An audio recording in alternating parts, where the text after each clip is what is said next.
నాకు గద్దర్ గారు వస్తే గుండె ఆగిపోయేది. ఎందుకంటే గద్దర్ గారు ఉదయం 8కి పవన్ కళ్యాణ్ గారి దగ్గరికి వచ్చేవారు. నేను అప్పటికే ఆయన షూటింగ్ రెడీ అవుట్ చేయడానికి నేను రెడీ చేసేవాడిని. సార్ తొందరగా వెళ్దాం, చాలామంది ఆర్టిస్టులు ఉన్నారని. గద్దర్ గారు అడుగు పెడితే ఆ రోజు షూటింగ్ క్యాన్సిల్. ఉదయం 9 నుంచి నైట్ 9 దాకా ఇద్దరు రూమ్లో ఏం మాట్లాడుకునేవారో మాకు తెలియదు. ఒకరోజు నేను అడిగాను, ఏం సార్ అంతసేపు మాట్లాడతారంటే, గద్దర్ గారు ఒక వ్యక్తి కాదు, ఒక పుస్తకం, ఒక ఒక వెలుగు, మనుషులు ఎట్లా బతకాలి, ఎట్లా ఉండాలి, ఎట్లా జీవించాలి, ఎవరు ఎలా ఉండాలని చెప్పే ఒక జ్ఞాని. ఆ జ్ఞానంతో గడపడం నాకు షూటింగ్ అంటే ఇది ఎక్కువ ఇష్టం కాబట్టి ఈయనతో గడుపుతాను అంటూ ఉండేవారు. నాకు చాలా ఆనందాన్ని ఇచ్చేది. అలాగే గద్దర్ గారిని ఈరోజు నాకు ప్రతిరోజు గద్దర్ గారు గుర్తొస్తున్నారు. నేను బట్టెని కలవడానికి వెళ్తే బట్టెన్ ఇంట్లో ఇందిరాగాంధీ గారు, అంబేద్కర్ గారు, రాహుల్ గాంధీ గారు ఫోటోలతో పాటు గద్దర్ అన్న, బట్టి గారు ఇట్లా శ్రీరామచంద్రుడు, హనుమంతుడు చిన్నప్పుడు ఫోటోలు ఇట్లా వాటేసుకున్నట్టు చూస్తుంటే, ఆ ఆప్యాయత చూస్తుంటే నాకు ఫస్ట్ టైం ఆ ఫోటో చూడంగానే కళ్ళు చెమర్చాయి.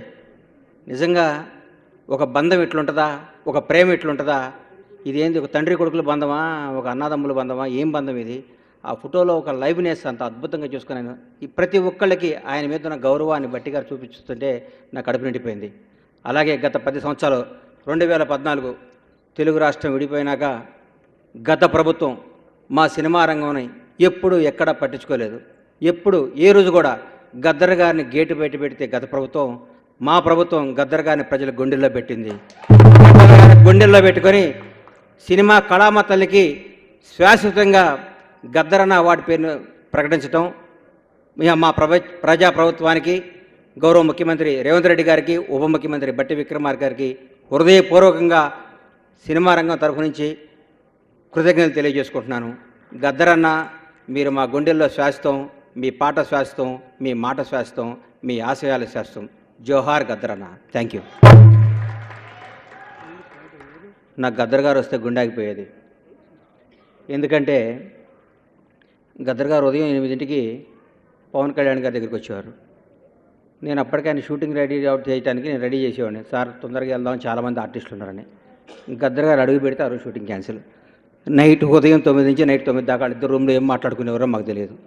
ఒకరోజు నేను అడిగాను, ఏం సార్ అంతసేపు మాట్లాడతారంటే, గద్దర్ గారు ఒక వ్యక్తి కాదు, ఒక పుస్తకం, ఒక వెలుగు, మనుషులు ఎట్లా బతకాలి, ఎట్లా ఉండాలి, ఎట్లా జీవించాలి, ఎవరు ఎలా ఉండాలని చెప్పే ఒక జ్ఞాని.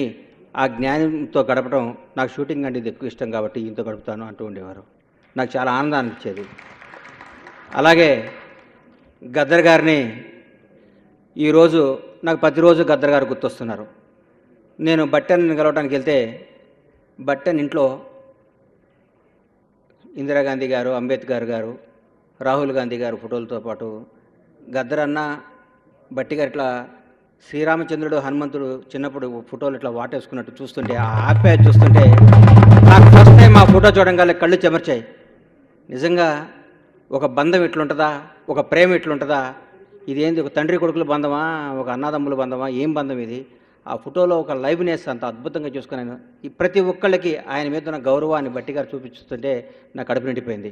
అలాగే గత 10 సంవత్సరాలు 2014 తెలుగు రాష్ట్రం విడిపోయినాక గత ప్రభుత్వం మా సినిమా రంగంని ఎప్పుడు ఎక్కడా పట్టించుకోలేదు. ఎప్పుడు ఏ రోజు కూడా గద్దర్ గారిని గేటు బయట పెడితే గత ప్రభుత్వం, మా ప్రభుత్వం గద్దర్ గారిని ప్రజల గుండెల్లో పెట్టింది.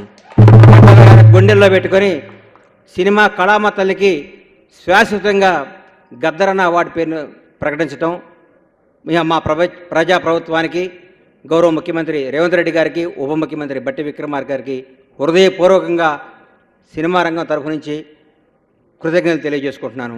గద్దర్ అన్న, మీరు మా గుండెల్లో శాశ్వతం, మీ పాట శాశ్వతం, మీ మాట శాశ్వతం, మీ ఆశయాలు శాశ్వతం. జోహార్ గద్దర్ అన్న. Thank you.